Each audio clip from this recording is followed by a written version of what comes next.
Hey, it's me, Tammy B, and this is my review for How to Get Away with Murder. All right, you guys, season 3, episode 5. I don't know why every single time I write down the episode number, I just be like, oh my gosh, I can't believe this is only 3. Oh my gosh, I can't believe this is only number 5. It seems like it's so much that had happened over the last 5 weeks. So let's just jump on into it. Did I write I didn't write the title down. So whatever. This is the review. Few hot points. Drunk Annalise. Sam was back, and we find out Michaela is alive. So I love the flashbacks. So I think the flashbacks are my favorite part. My husband was watching it with me a little bit. He not really he don't watch it all the time. So, you know, he was asking me a little stuff, and he was like, is this show about the future or the past? I was like, oh, it's about the past, present, future, and the past, present, future. He was like, what? And I just kind of laughed and kept watching. So that was cute, you guys. So Frank was in jail for killing his daddy a long time ago. We find out Frank been in and out of jail since he been 13. Sam was like, oh, you deserve another chance. Frank was like, no, I'm a sociopath. And Frank was like, no, it's an accident. Frank was like, no, it ain't an accident. I was planning on killing my daddy all week. I planned on how I was going to do it all week, because he always talk crap.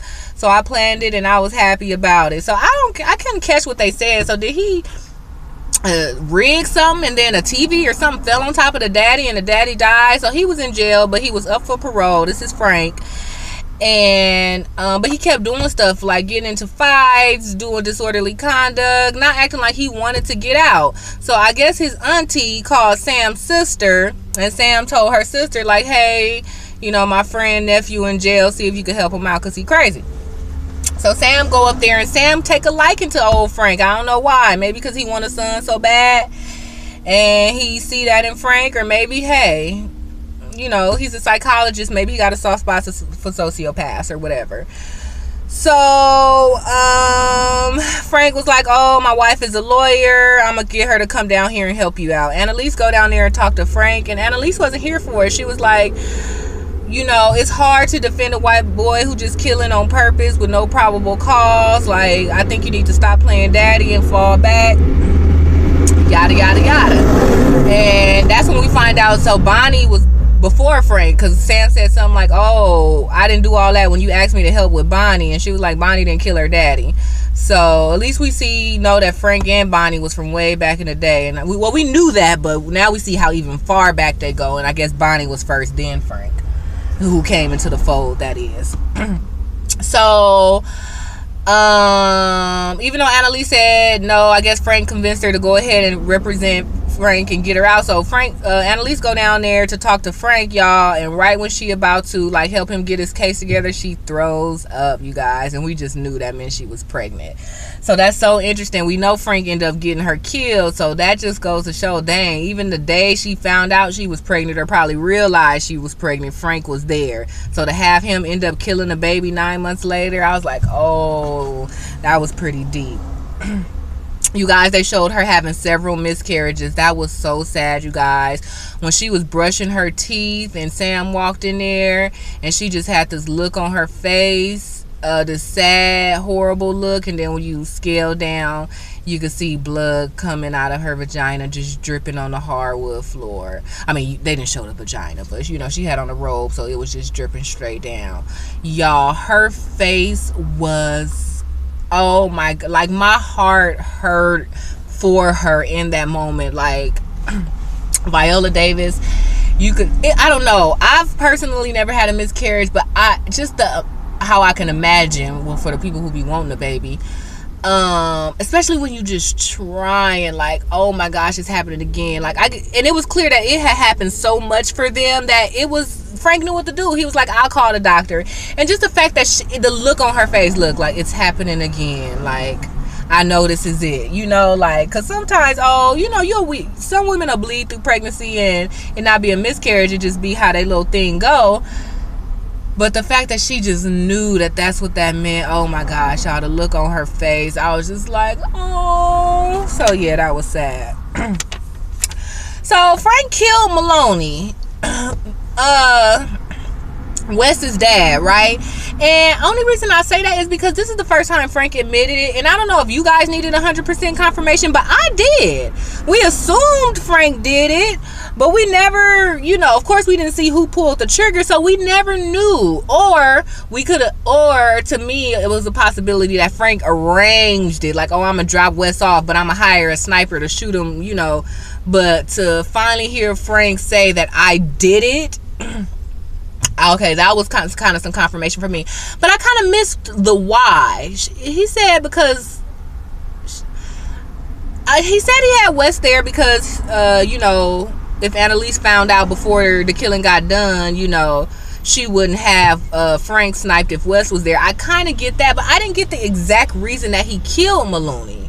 Is it because he the only other person who knew about him being involved with the baby's death? I didn't catch that. So tell me what happened with that. But Bonnie goes down to Coalport. She cremate her daddy, y'all. She look at that man's like, yeah, go ahead and cremate him. But I didn't know she had a sister. What if the sister wanted the body? Or what if the sister wanted a funeral? Y'all don't have nobody in your whole family who want to have a funeral? I could understand Bonnie being like, cool, like, no, you molest me for life. Like, I actually probably wouldn't even win, So, well, I would have, but just saying, I could see somebody being molested by their father not going to their funeral or whatever. So I get why she did, like, hey, yeah, he did, all right, that's him, cremate him, bye. But I don't know how she know the sister wouldn't want to see him, or do he have any other family or something like that? But whatever, who cares?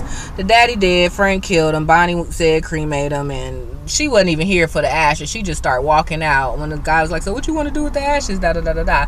So we get outside, and there go fine ass Frank. Shout out to Forest Rock. And it's so funny. I said that to my husband. My husband was like, who is that? I was like, oh, that's fine. That's Frank. He was like, what? I was like, that's just what they call him. It was so funny. But anyway, y'all. She was like, oh, the guy with the beard. I was like, yeah, he shaved it off.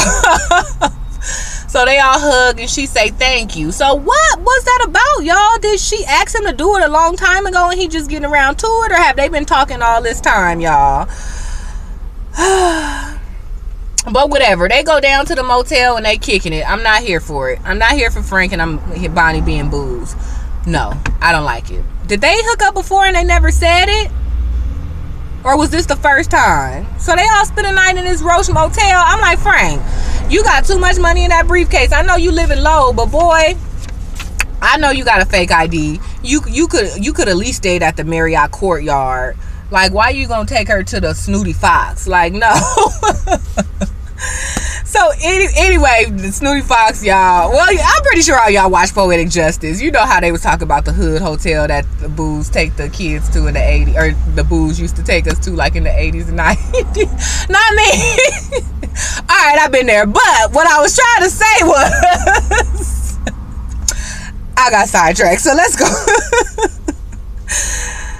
So let's go on there, you guys. So Frank and Bonnie was all twiddling, and Frank said something like, oh, run away with me, Bonnie, to Oregon. We could live happily ever after. And Bonnie took a long time to think about it. And so I think by her taking a long time to answer, then Frank was like, oh, never mind. But you guys, she started tearing up. Did y'all see that? So I think she was gonna say yeah. It just took her a long time to say yeah, and he was like, oh, never mind, before she could say yeah. I think she would have been down. Like, she admitted, like, oh, Annalise, da-da-da-da-da, gonna be mad I'm here, but I still think she would have went. But he said psych way too fast. Y'all, that happened to me before. I remember I was like, what, 14, maybe 15. I had this little boo around the corner named Keontae Kilker. Maybe I shouldn't have said that, because he wasn't really my boo. I mean, we was kind of boos, but I mean, he passed away, so nothing could happen. But I'm just saying, I remember we was kicking it, and he said something like, oh, like, you sure you don't want my bad? So anyway, he was like, you don't want to have my baby, or something like that. And I was just standing there, and mind you, I was like, well, clearly still am, but I was just like anti-child, right?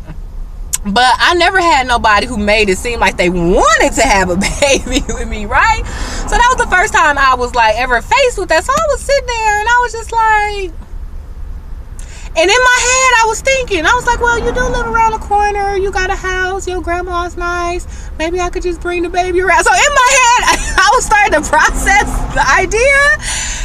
And then before I could say anything, he was like, I'm just playing, girl.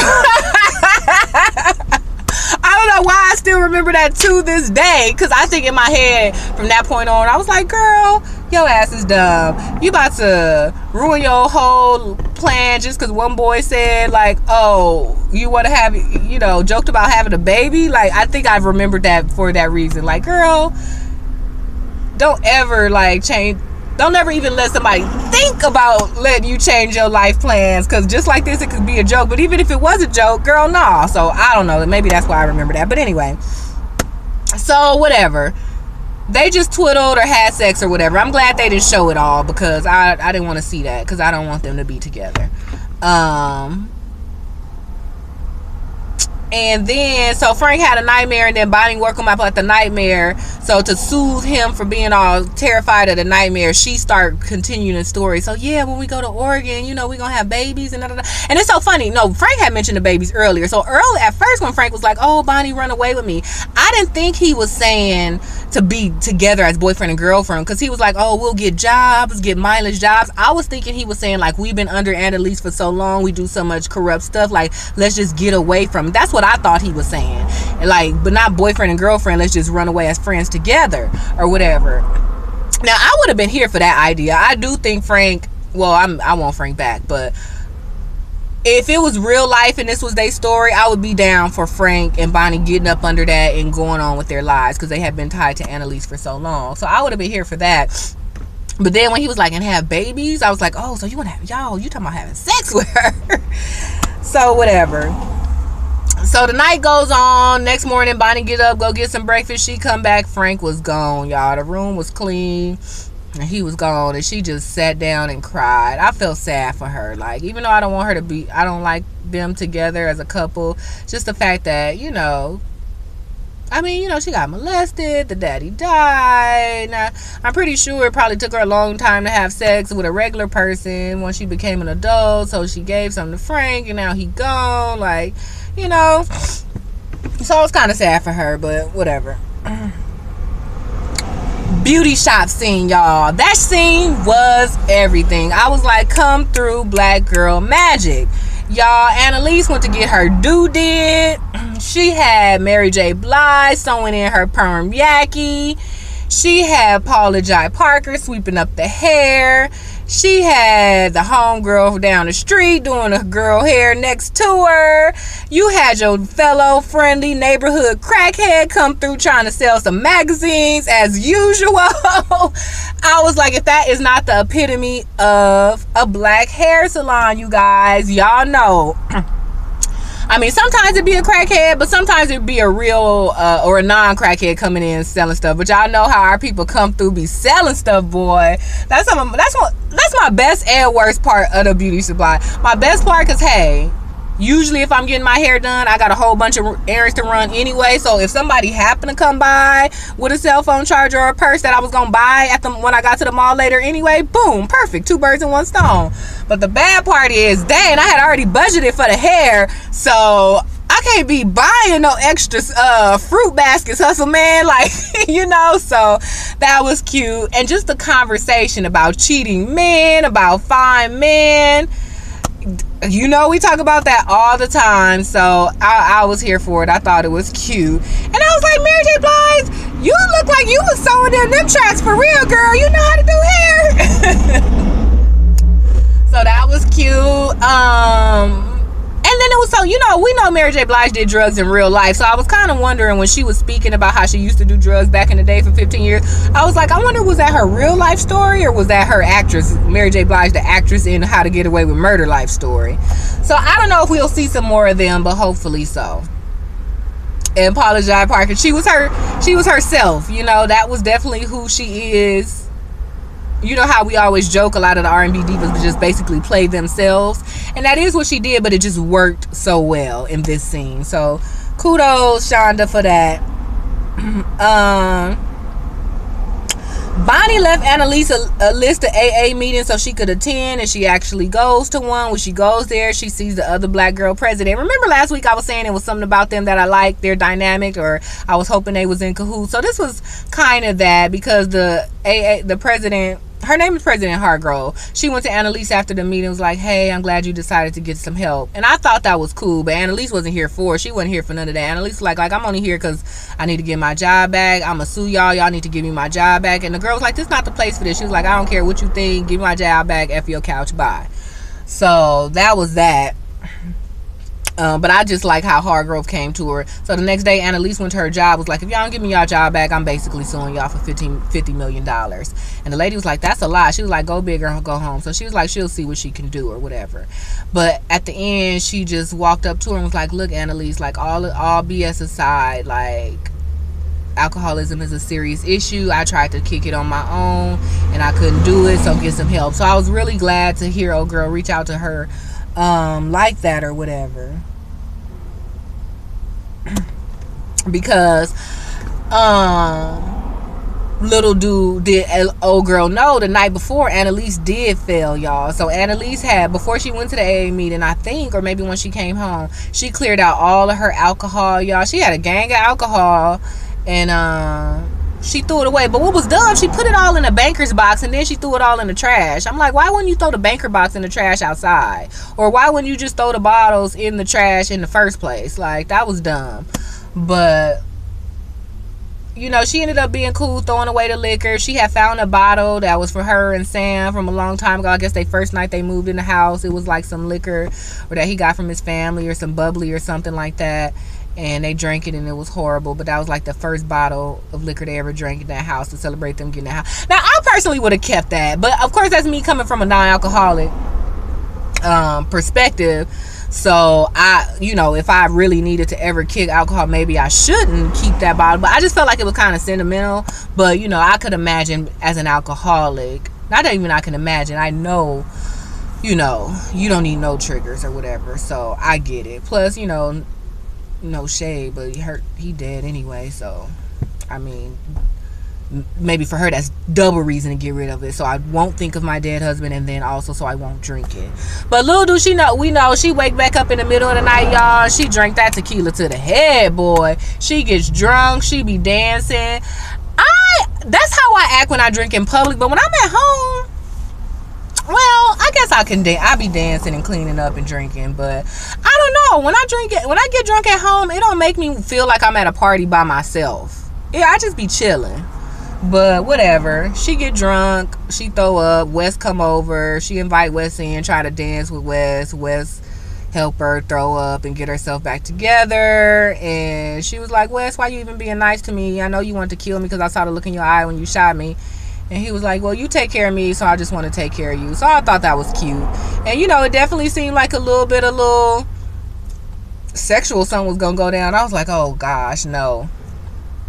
So I'm glad it didn't. Especially when she even asked about Maggie, like, how's your girlfriend or whatever. I thought it was so like, hey, are you still with that girl? Because if not, I'm going to kiss you right now, Wes. I don't know. I got that feel, but I guess I got to stop getting that feel from them because I don't want it to happen. So I was, you know what, and about that Annalise being drunk scene, y'all, I was torn. On one hand, I was just like, oh, no, girl, don't do it. You know, especially you just came from AA, like, you could do it, like, don't get drunk. But on another hand, I actually appreciate them showing the struggle, you guys, because it is hard to kick an addiction. And to make it seem like after you go to one AA meeting, hey, you in the game. I mean, number one, acknowledging it is the first step. And going to an AA meeting is even a greater step. But there are so many people who still fail after step 1 and step 2. So I'm glad that they actually brought a realistic approach to dealing with alcoholism. Like, hey, you do fall down sometimes. I actually thought when she took that first step, she was just going to be like, and throw it away. That would have been cool too. To just show like, hey, like, you could blow it. But even if you blow it, don't go all the way back in. But... so I'm not glad she failed, but I actually kind of appreciate the fact that they show, like, yeah, that's, like, it ain't no joke. Like, just because it ain't heroin, don't think that it's not hard to kick. You guys, we found out that Drake made the killer's Annalise signs. Drake is a little dweeby dude who had won the first case but been, kind of shunned out ever since. He accused the Keating Five of stealing his laptop, and they were like, nah, I didn't do it, y'all. Michaela went ape on him, y'all. Cussed him out, cussed him everything sideways, y'all. And come to find out, she did steal it after all. I was like, come on, Michaela. Because she was like, oh, like she almost makes it seem like he was racist or something, for making it seem like, oh, the black girl stole the laptop. But she sure did steal it. I was rolling, y'all. And I personally didn't hear no country accent come out, but y'all, Asher and everybody was making fun of her after, like, oh, where did that backwoods hillbilly talk come from when you was cussing old boy out? And Asher was like, yeah, every now and then during sex, your little country accent come out, but I never said nothing. She was like, yeah, we broke up. By so I guess she was embarrassed for him saying that in public, but hey, the truth is the truth, So that was that. And she just said she didn't want to talk about it. She said her parents are really horrible people. So I remember her saying something about she was adopted. So was her real parents the horrible people and then she got adopted? Or was she adopted by horrible people? I didn't catch. So, but clearly we gonna find out, because like I said, at the end of the episode, they show who's the next person alive, and the next person alive is Michaela.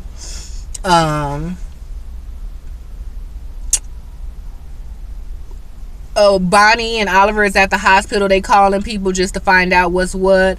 Oliver calls Connor, and when Connor's phone rings, Michaela's mother answers it. And her mother, she looks kind of white to me. So that was interesting. But yeah, she definitely had that hillbilly accent, or that down south draw or whatever. So we see that, okay, Michaela mama do, that is where she get the southern accent from. So that's true. So I guess that's cool. We gonna get to see where Michaela come from a little bit later.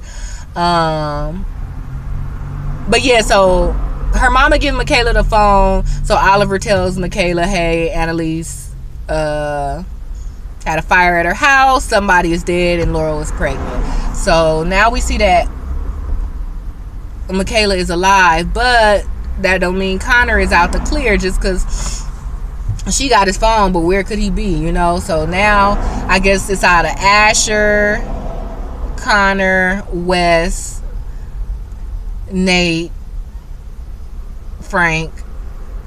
I mean, I don't know. I'm including Frank and Nate just because they're characters, but somebody else was saying, no, it's only about you should only pick out of the 5. But who said that? Did they say that? So I don't know. I think it could be anybody who we know, not just the 5, the Keating 5, right?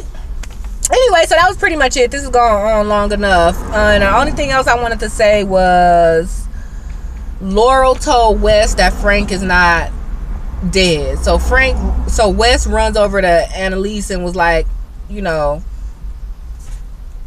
Laurel got something to tell you. I didn't like that. Why did Wes do that? Well, first of all, why didn't Laurel stop him? Like, no, Wes, I'm just telling you because we friends. And then why didn't, Laurel stop Wes from doing that? And then so they go over there, and then I didn't like this scene either. Laurel was like, okay, yeah, I lied. Frank called me. He said you tried to kill him. Did you try to do that? Now, okay, if she pregnant for his baby, okay, I get it. And that's why she acting all like that. Oh, you tried to kill my baby daddy. But I'm like, dang, like, why are you barking down her throat like that? You just now revealing this stuff to her, and you gonna come crazy? Like, calm down, Laurel. Like, why are you tripping? Like, and not only that, you knew all this time. You just now telling Wes it's because of Wes y'all over here. So now you gonna bang on her now that you revealed it? So I wasn't here for the way Laurel came at her. But right up behind her, there go Bonnie. I bet you Bonnie was like snitching ass heifer, like, dang, I just texted you and told you to keep quiet. I could have not even texted you that I found Frank.